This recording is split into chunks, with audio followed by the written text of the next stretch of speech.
A very good evening and a warm welcome to all of you to the Singhania School YouTube live channel, a channel of the Sloanians, for the Sloanians, and by the Sloanians. On behalf of the principal, Mrs. Revati Srinivasan, it is a great pleasure and honor to introduce our guest for today. Please welcome me in joining Mr. Debajit Saikia to this platform, who will enlighten us on exploiting our voices for effective communication. With specialization in phonetics at MA, Mr. Saikia has taken a keen interest in understanding the human speech mechanism and crucial aspect of interpersonal communication. Mr. Saikia has developed unique ways of improving one's speech quality and has successfully applied these in his training sessions. Mr. Saikia has trained over 600 employees at the National Stock Exchange Information Technology, conducted training sessions in Mumbai, Delhi, Chennai, Kolkata, and Bangalore for 325 employees of China in India Foundation, and much more. His prime focus as a trainer is to assist individuals in utilizing their true potentials by guiding them in simple ways of effective communication. Please join me in welcoming Mr. Debajit Saikia to this platform. Over to you, sir.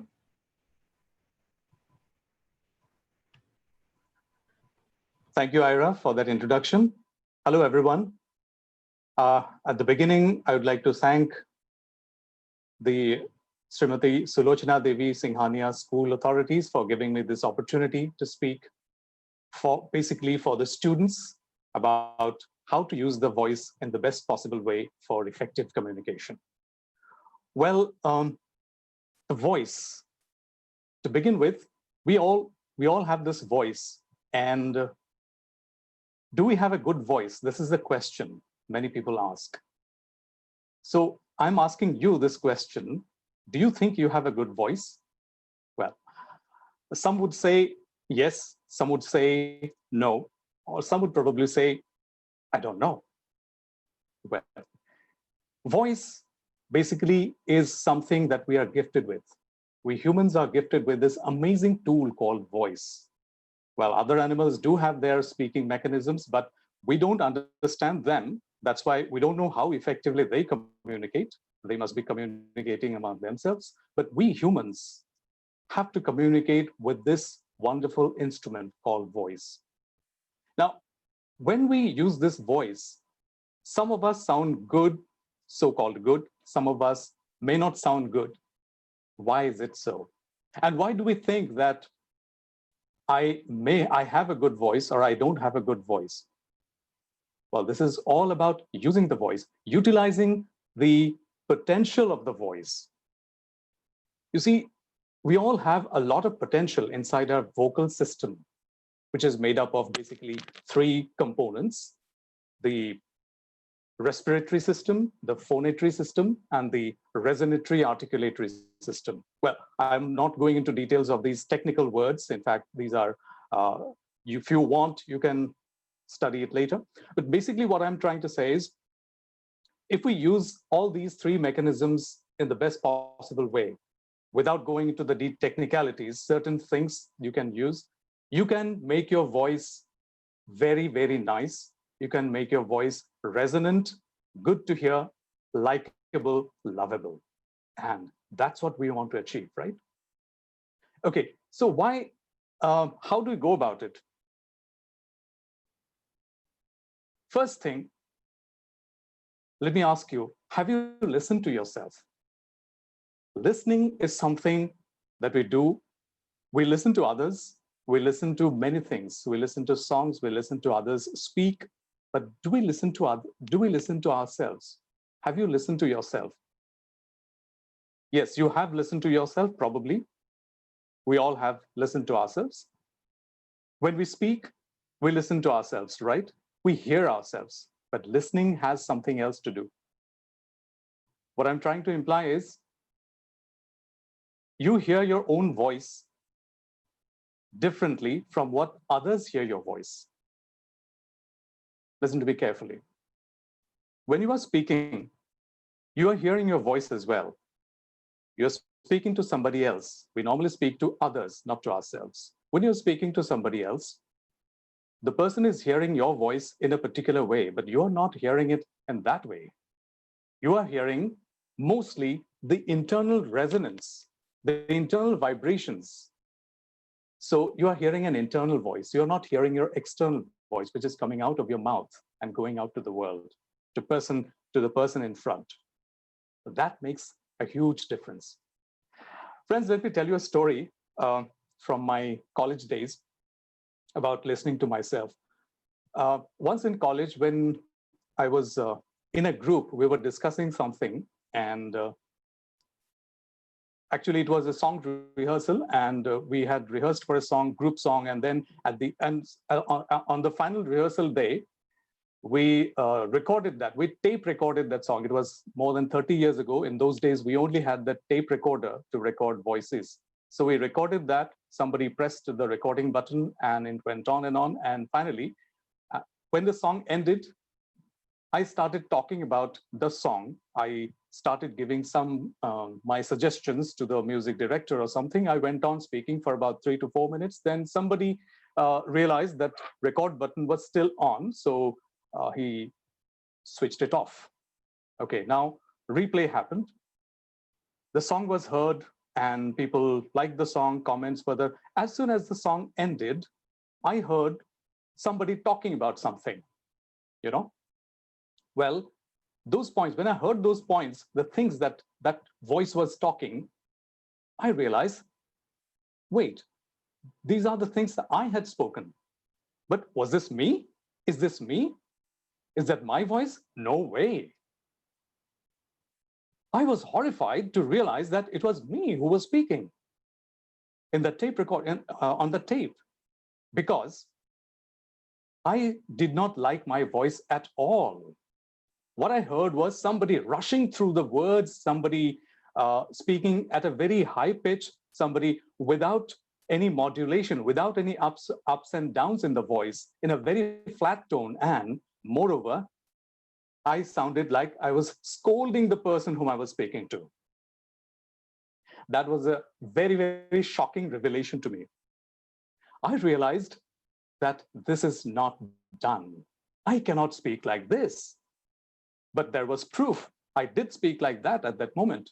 Then I realized I need to improve. How do I need to improve? How will I improve? I started thinking about ways of doing it myself. In fact, fortunately or unfortunately, I did not speak about it to anybody else until many, many years later. So I decided to take the task upon myself. I started speaking slower, with greater modulation, with a nicer tone, and started recording my voice on the tape, on the same tape, independently, without letting anybody know. Right? Even my family, my brother, sister, my parents did not know what I was doing, what I was exercising on, what kind of exercise I was doing. So that helped a lot. Finally, I realized that, okay, after a year or so, I didn't record too frequently, but whenever I remembered, I did. And then that I realized long after that, yes, that particular exercise helped me a lot. But yes, I also did other things to learn to improve my voice. Now, why I'm saying to you is because this is something that we ignore many times. We depend on others' feedback, that's true. But also, how many of us go to ask others about how we sound, how our voice sounds? Many times we don't. But this is important. If you have any confidant, if you have anybody whom you can trust, please ask how you speak, how your voice sounds. It's not only about the voice, there are many other things associated with the voice about speech. I'm going to talk about some of them in the next few minutes. Well, so listening to oneself is the first and foremost thing I always advise whenever somebody asks me how to improve one's voice, improve their voice and speech. So, see, listening is a very important activity. I'm not sure how many of you, I'm addressing the school students and of course, the YouTube audience who are watching us live or the recorded version, they would understand that listening is a very important skill, which is mostly ignored, unfortunately. I think it is time to pay more attention to listening as a skill, right? There are many other things associated with listening. Now we'll go ahead to talk about the voice, right? We have, in the introduction, we have said that we need to establish an effective tone of voice, right? Initially, I said that there are three sections of the speaking mechanism, our speech mechanism, which is respiratory. The respiratory means, as the word suggests, it's about breathing. Then phonatory, breathing happens in the lungs, through the lungs, and through the nasal cavity, through the uh, windpipe, and through the lungs. Now, there is something that happens inside this mechanism. Then after that, the air comes out from the lungs and air passes through the vocal system, which is the vocal cords, the larynx. The larynx contains the vocal cords. They vibrate and they make the sound of the voice. Right now, I'm speaking to you. All these things are happening inside my body. When it comes out of the vocal cords, when it comes out of my throat, it comes inside my oral cavity, oral and nasal cavity, and it resonates, it vibrates, and the articulation happens. The tongue moves in many directions to hit different parts inside my mouth, which are the speech organs, and the beautiful voice and the beautiful speech happens. Well, beautiful, I'm saying, because I want to make it beautiful. Everybody wants to make it beautiful, right? So this is the entire thing in short. Well, there are many aspects to it. I'm not going into the details. I'm giving you an overview so that you understand how it happens and how it has to be addressed. So first of all, the breathing mechanism. You speak well if you breathe well. This is as simple as that. Many times we do not breathe properly. The voice, to a great extent, depends on how you breathe. The breathing is normally done, many times we breathe incorrectly. Shallow breathing doesn't help in speech. Short breaths, long breathing, deep breathing, and long breaths help us in speech. So remember to breathe deeply and breathe from the belly. Belly breathing is what is the most important kind of breathing for good speech. Belly breathing means how we breathe. When somebody asks us to take a deep breath, we do this, don't we? Yes, most of us do that. Well, that is necessary for some cases, for some purposes, it is necessary. As you know, I don't have to give you example, but when it comes to practicing breathing, that doesn't help. We need to, instead of the chest expanding, the stomach has to expand. Now, I cannot show you because there is not enough space for demo, but try to understand that belly breathing, when you breathe in, the air has to go into the lungs and it expands, it should expand downwards. The lungs have to expand downwards, not upwards. When the lungs expand downwards, the belly comes out automatically. And there the magic happens.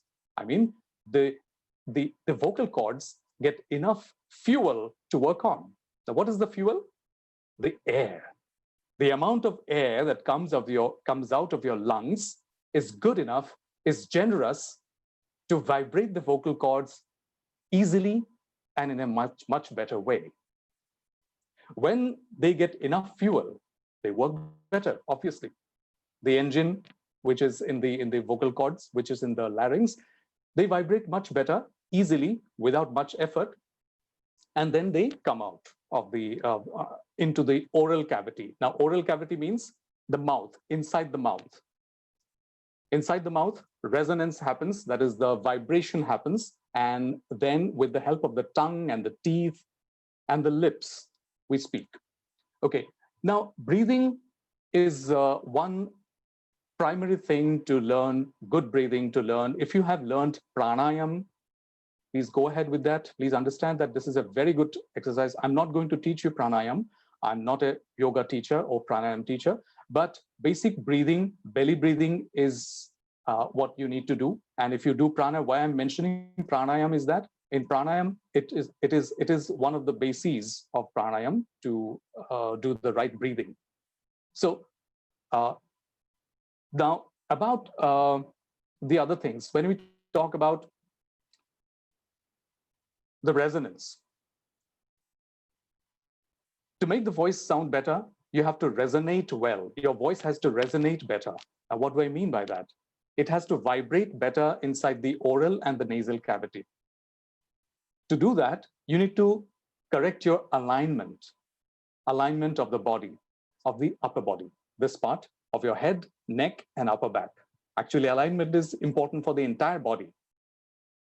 One small tip I can give you: to check your alignment, stand against a wall and try to touch the wall with the back towards with your back towards the wall, and try to touch the entire wall from your entire back of the body, from the head to the back of the neck to upper back, lower back, and thighs, and the entire body and the back of the feet.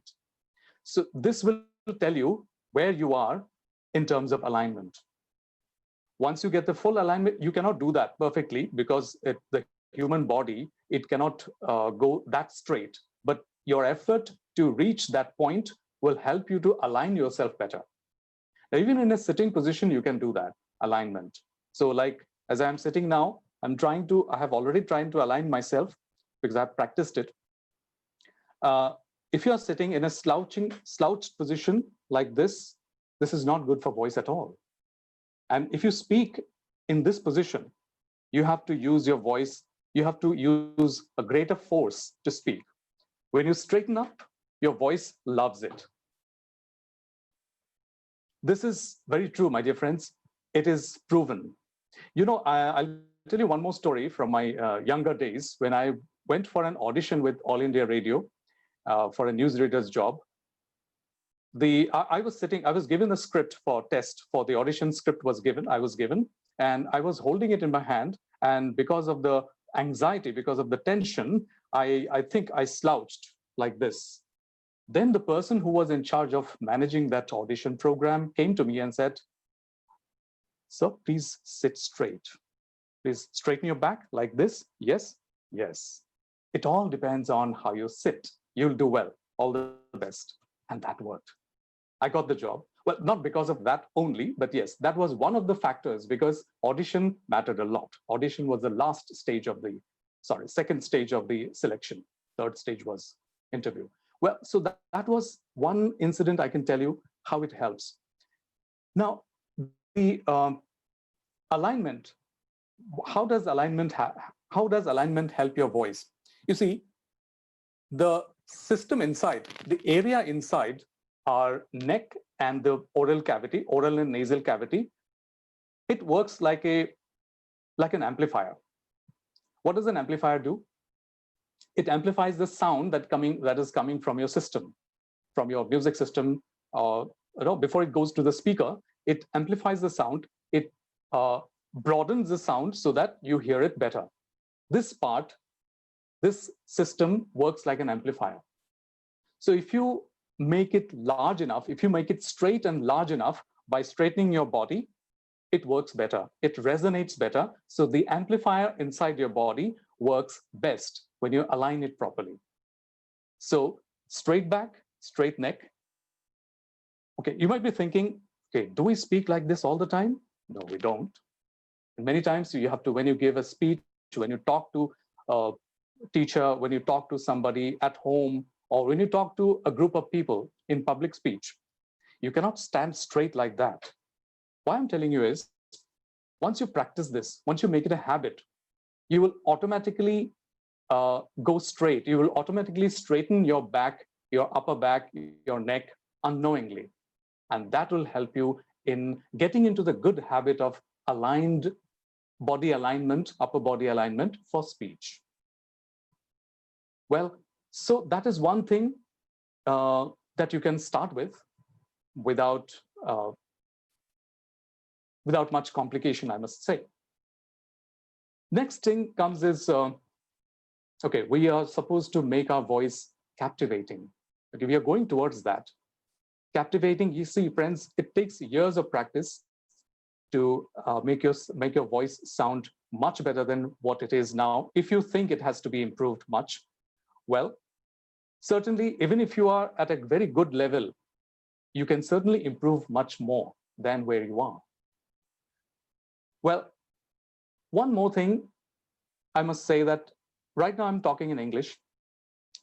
These points, these principles will apply in any language. It is not just about English. Any language you speak, your mother tongue, you try these points, try these principles while speaking your mother tongue, because that is the closest to your heart, and you express in your mother tongue in the most natural way. Try it out with that. And if English is your mother tongue, then that's good enough. You start with English. If you are bilingual, trilingual, try with your first language, that is your mother tongue. There are more points which you are going to try with your mother tongue, which I'm going to discuss now. Now, intonation, okay, to make your voice captivating, to make your speech captivating, one more very vital point is intonation, how your tone sounds. You have a good voice, you have done your good breathing exercise good enough, you have aligned your body good enough, okay, you have a resonating voice good enough, but how do you speak? Now, let me give you one example. If I give you this sentence, now I wish I could write it and show somewhere. Could you close the door, please? I'm purposefully saying it in a mechanical way to make you feel the words, to make you think about the words themselves and not about the speech, okay? As if you imagine the sentences written on the board.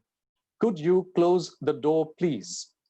In English, is this a polite sentence? I'm sure you would all agree that yes, it is a very polite sentence.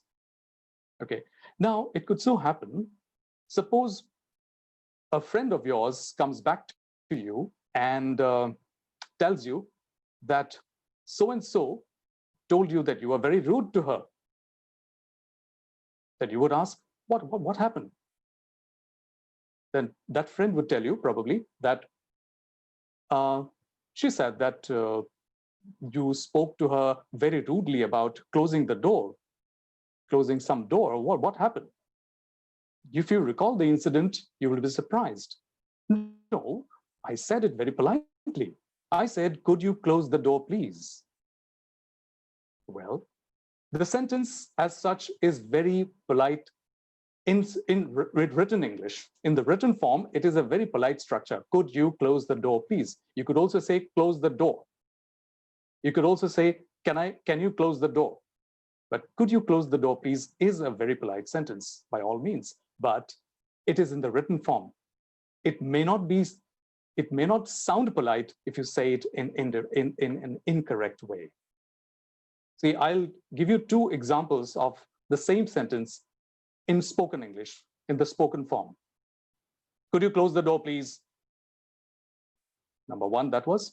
Number two, could you close the door, please? Could you close the door, please? Which one do you think is more polite and more likable? Obviously, the second one, right? What did the first one indicate? I was very angry. I was annoyed, right? So why it happened was because I did not care about the tone, about the intonation. There are many other possibilities. I won't give you all the examples. I want you to think and imagine what other emotions, what other expressions it can generate. The same sentence can be said in 5 to 6 different ways at least, or even more. You can be more creative about speaking the sentence in many different ways to see what effect it can have. Try this out and find out what emotions or what feelings it can generate. It can be sarcastic. Okay, I won't tell you. You find out about it yourself. Along with intonation, there is one more point, which is emphasis. Are you emphasizing the right word? Are you emphasizing it properly? Emphasizing means putting stress on a particular word. For example, if I say, I liked your story. I liked your story. Again, okay, I liked your story. It is a simple sentence. It expresses, yes, you know, the meaning is very clear. The meaning is very simple to understand. But it can have different implications if you use different stresses, different emphases. That means if you emphasize different words, there are 4 words in this, you see, you can have many different meanings out of that. Or implications or underlying meanings. If I say, I liked your story. I liked your story. So what do you understand? It's very obvious. I liked your story. I did not like somebody else's story. There is a comparison, isn't that? Similarly, think about, I liked your story. Well, there are two things that you had written. I didn't like the other thing. I didn't like the other article. I like the story. By emphasizing, you're showing the contrast. Similarly, you can stress the other two words as well, one by one, and see how it makes a difference. So this is about emphasis. Now, when we speak, many times we forget about the right emphasis because we do not listen to us. Again, I'm coming back to listening. Mind you, I love this activity of listening to yourself, because you can really analyze your own speech.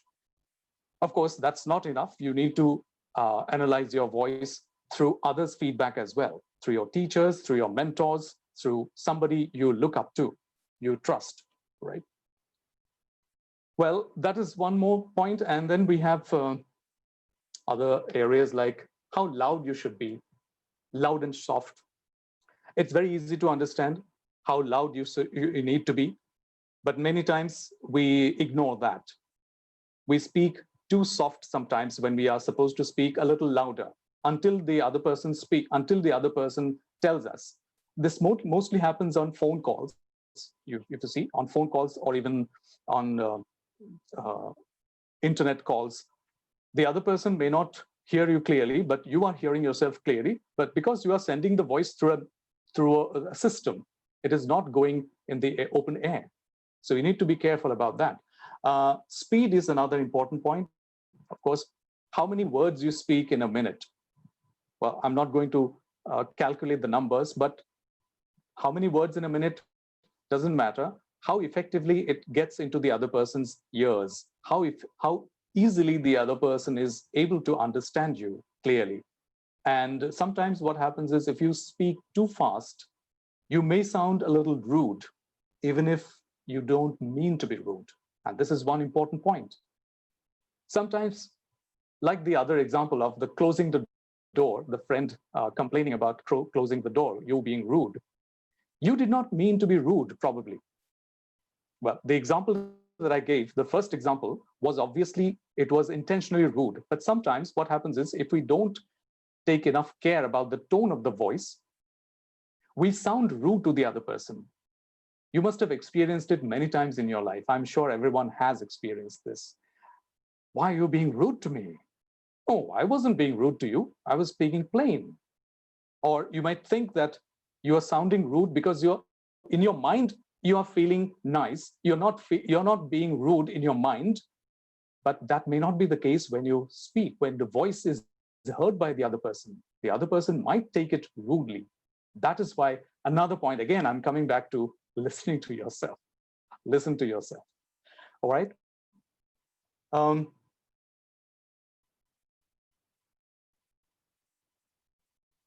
So when we speak on anything, I'm not talking about reading.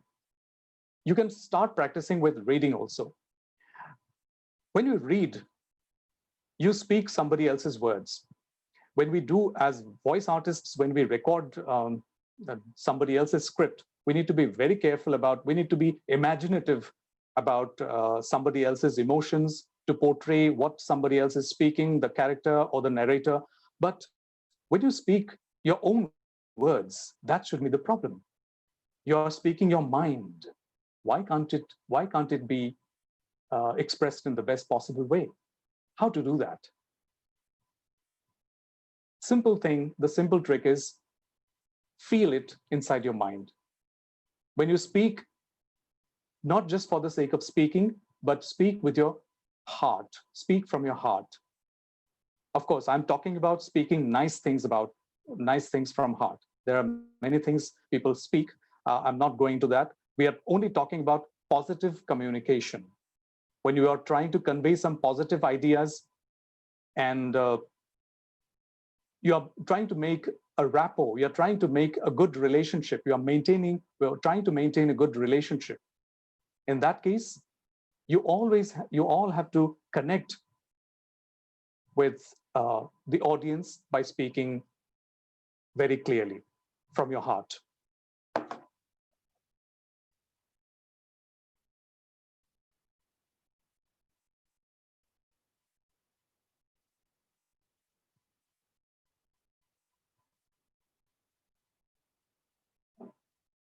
Okay, we do not have much time, so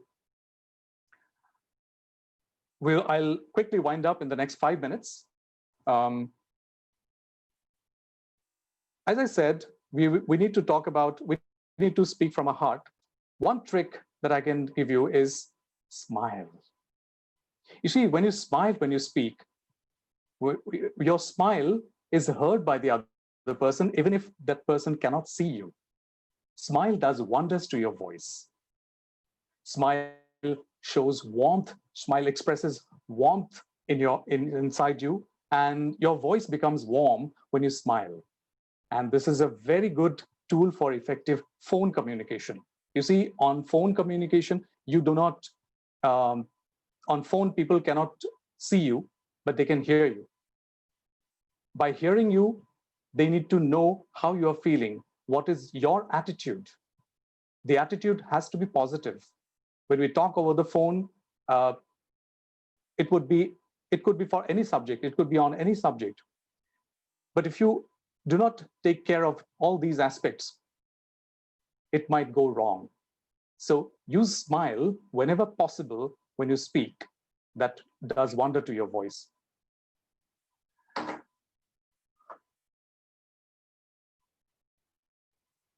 When we talk of articulation, sometime back I talked about the speech mechanism, which is tongue, teeth, and the upper part of the mouth, which is the palate, soft palate, hard palate. Well, what does it do? When the tongue moves inside your mouth, in the beginning I said that when the tongue moves inside your mouth, they create the sounds. As I'm speaking to you now, my tongue is moving in many different ways, in thousands of ways, by creating these sounds. Sometimes, if you see, some people do not speak very clearly, or in fact, some people sound as if they are drunk. Why is that so? I happen to meet a person of that sort who used to speak like that.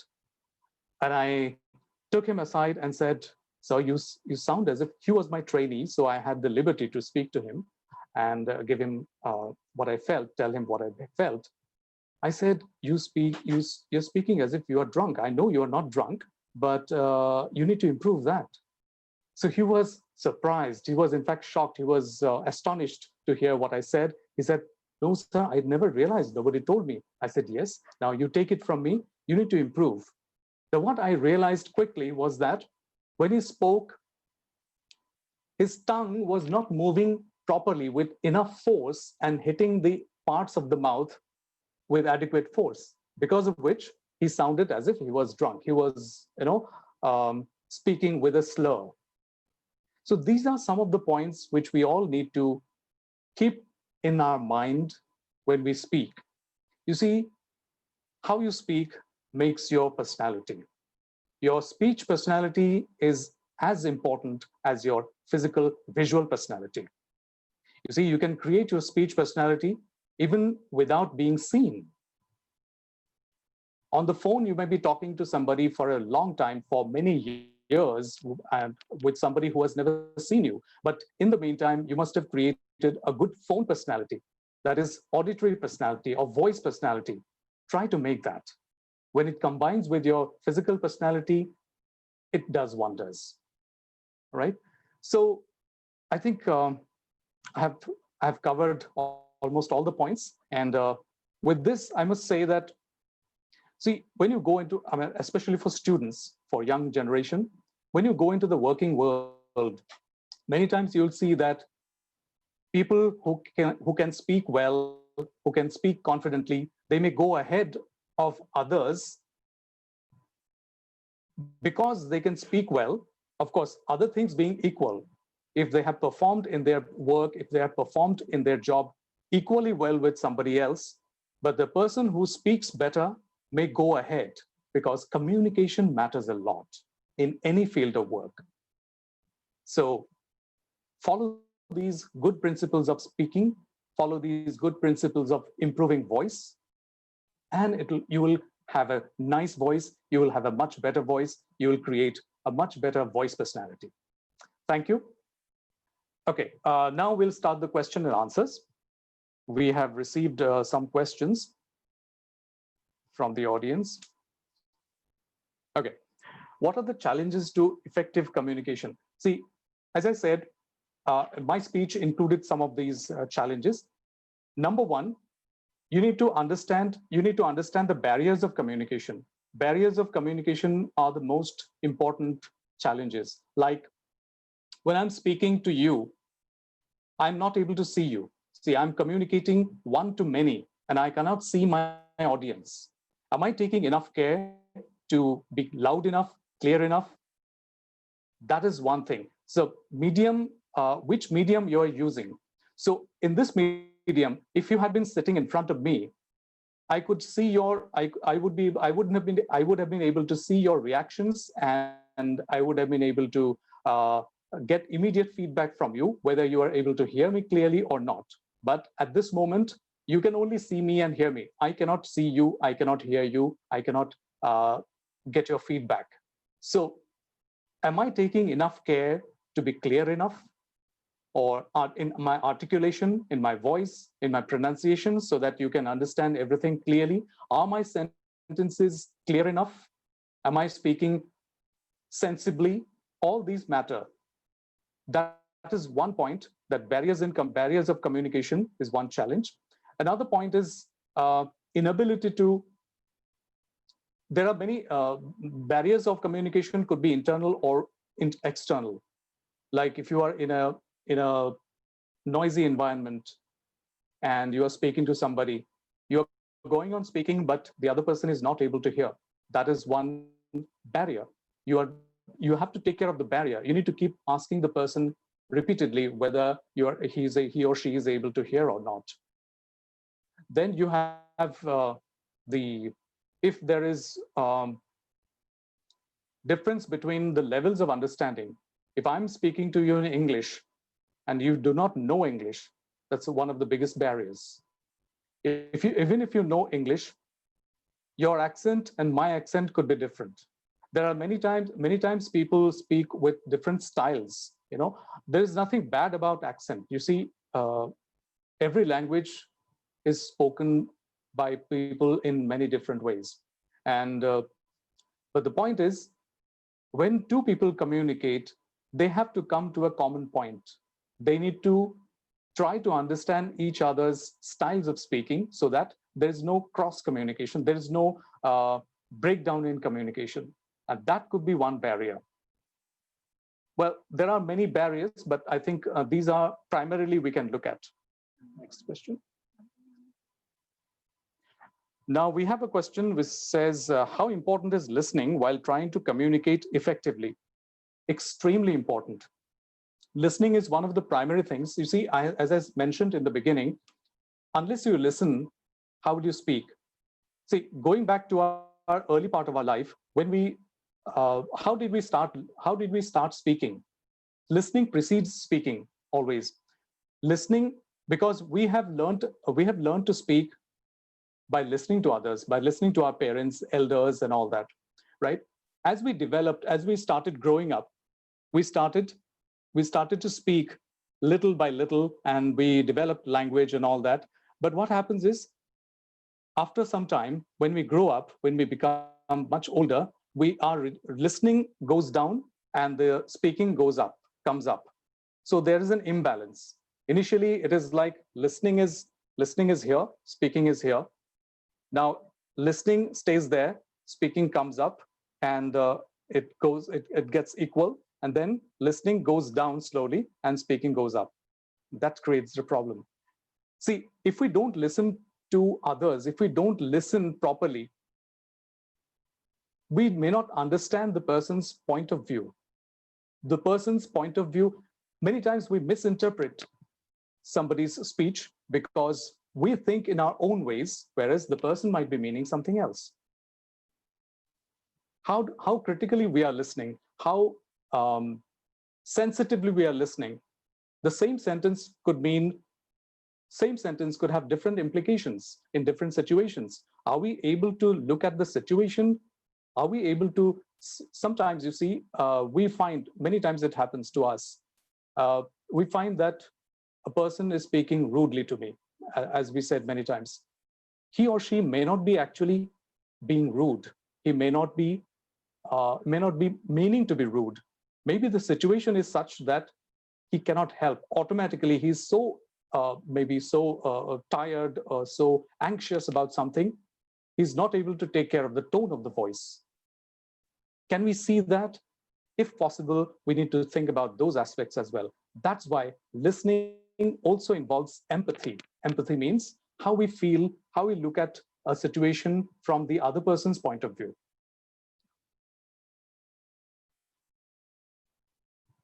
Okay, next question we have, what role do facial expressions, gestures, and pauses play in communication? Extremely important. Facial expressions, yeah. So communication is out of what we speak, face-to-face communication, 55% is body language, and these are aspects of body language, facial expression and gestures. Yeah, facial expressions and gestures are body language. They are extremely important. As I said, research has found that out of all that we speak, 55% is conveyed. 45% is conveyed by our audio, that is the voice and the speech. 55% is conveyed by the body language and facial expressions. Because facial expressions, one more thing, when you speak, as I said, smile is a part of facial expression. Facial expression can also change the tone of your voice. When you smile, you sound more pleasant than speaking with a stiff face, right? And your facial expressions can add to the meaning. Facial expressions and hand gestures. Now you cannot see my hand gestures. Actually, although we are not able to see, I'm using my hands below the screen so that I can give my better expression to what I'm speaking. They are additions. When you are standing and speaking in front of people, it conveys a lot. It plays a big role, right?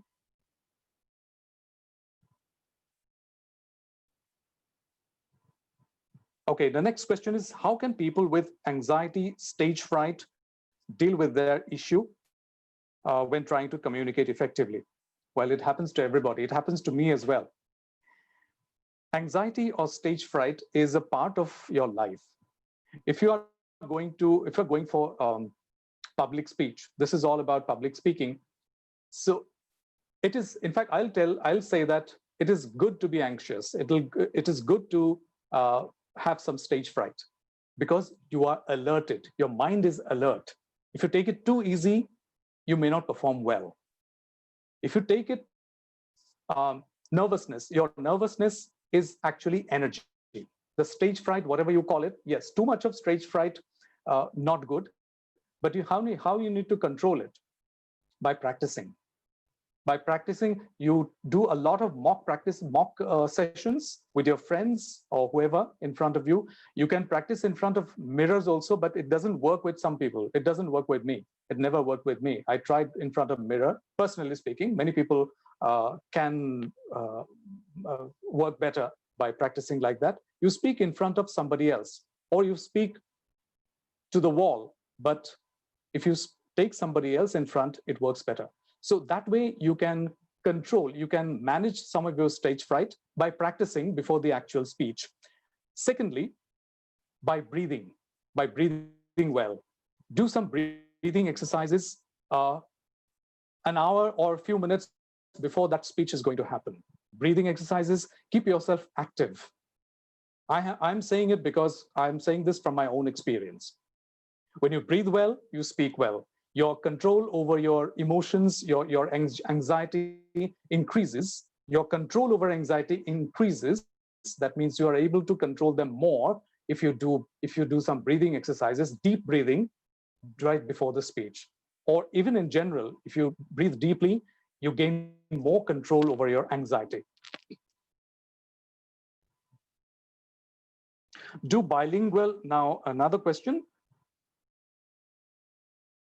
do bilingual or multilingual have better communication skills? Do bilinguals or multilinguals have better communication skills? Well, this is a psychological question. Well, what I can understand is that it says better communication skills.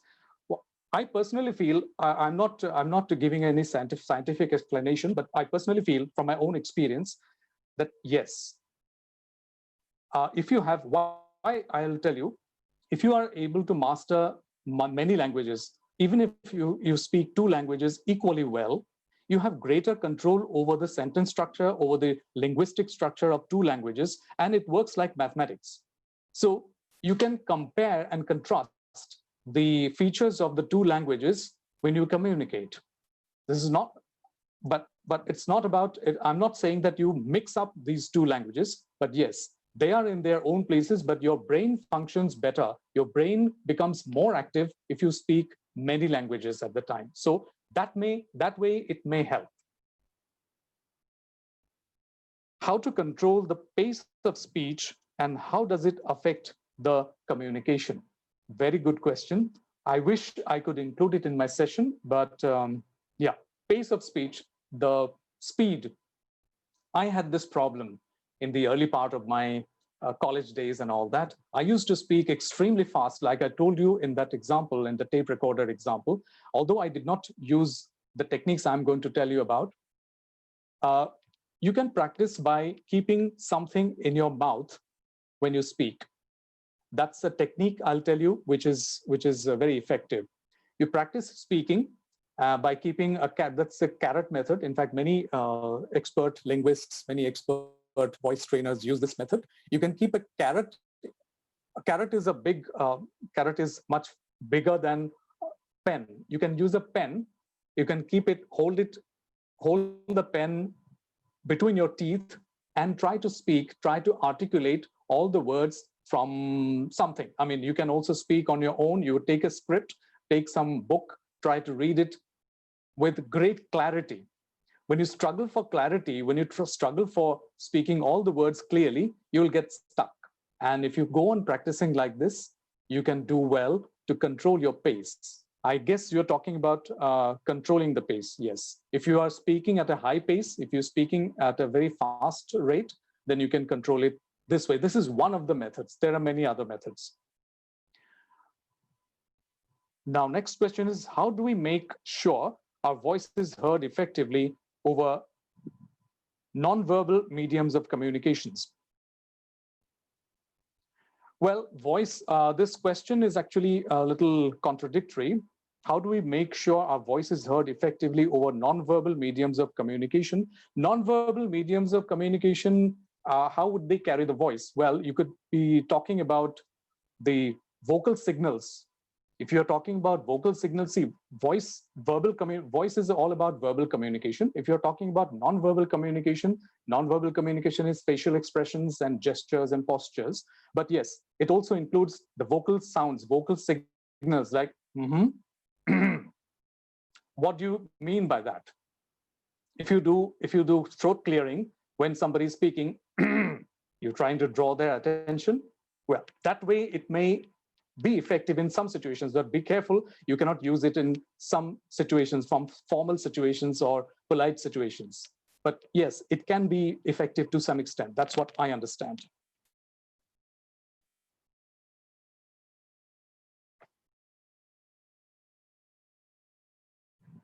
So we have the last question here. Does a person's accent define their personality and communication? Okay.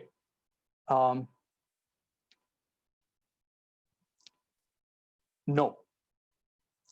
Accent, well, accent is something misinterpreted by many people. What do we mean by accent? Well, there are two meanings to it. Accent could mean how you stress. Say in phonetics, if you study, accent means where you stress, where you put the stress. But many times we use this word to mean the style of speaking, right? The style of speaking could be many, but depending on the situation, you may have to use a particular style. So suppose you are speaking in a formal situation, you are expected to speak in a style which is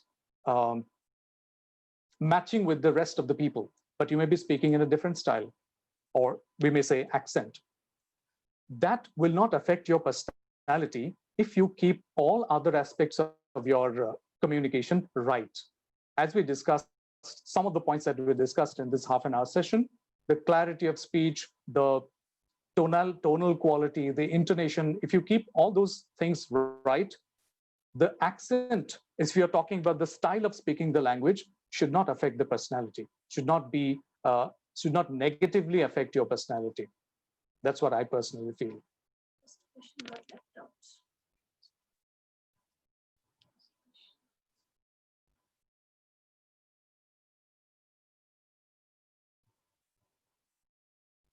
Well, sorry, one question was left out. What is the meaning of head voice? Well, head voice, I really did not understand the question. If you could explain, if you could ask more clearly, or we can take another question in its place if we have time, Saili.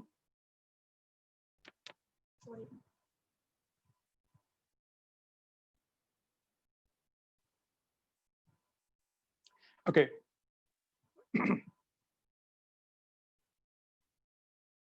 Okay, we have another question here.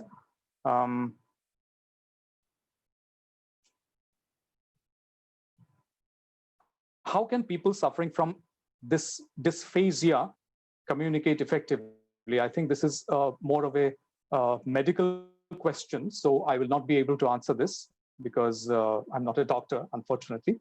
So dysphasia, it sounds like a psychological or medical question, so it should be answered by the appropriate authority. Well, I think we have come to an end of this session, question and answer session. At the end, before we close the program, before I hand it over to the moderators, I'd like to thank all of you for listening to me, for giving me this opportunity to speak to you. I would like to thank the Sulochana Devi Singhania School authorities once again for facilitating this wonderful program. And I hope I have been able to hit some points effectively, and especially the students of this school would benefit from what we have discussed. And if there are any questions on this later, we can take it offline or through the school authorities. Thank you so much, and I hand it over to Saili.